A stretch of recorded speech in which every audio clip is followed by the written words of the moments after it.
EssilorLuxottica, les cours de l'opticien franco-italien sont en décrue, tout comme la croissance du groupe en ralentissement au troisième trimestre.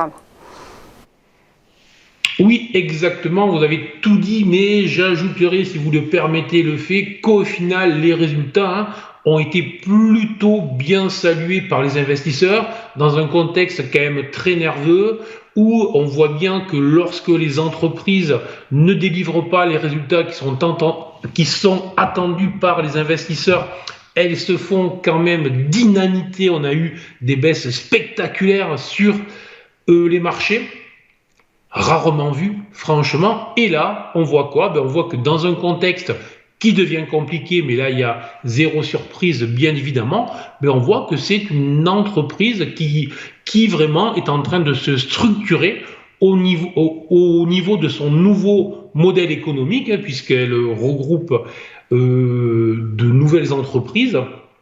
Et on voit là aussi que les investisseurs donc, ont pris acte de ça.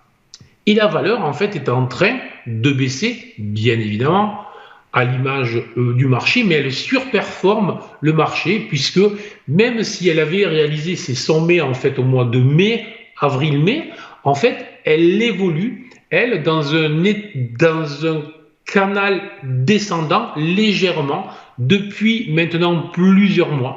Et ça fait plusieurs journées là qu'elle travaille le bas, le support de cette zone là. Donc, pour le moment, je dirais, les supports sont achetés, les nouvelles sont plutôt bien prises, donc, et on est sur une valeur qui fait mieux que le marché. On est sur une des rares valeurs qui avec mes algorithmes, reste au vert, autrement dit, qui reste potentiellement à l'achat. Donc, je conseille tout simplement de surveiller cette valeur qui, en cas de clôture au-delà des 166 euros, pourrait déclencher un signal à l'achat de court terme en direction des 170 euros, donc de très court terme. Mais ce très court terme pourrait ensuite se transformer, si on passait au-delà des 172,30, pourrait se transformer en une dynamique plus durable avec un objectif qui pourrait se situer sur les 182 euros. Donc, plutôt positif sur la valeur.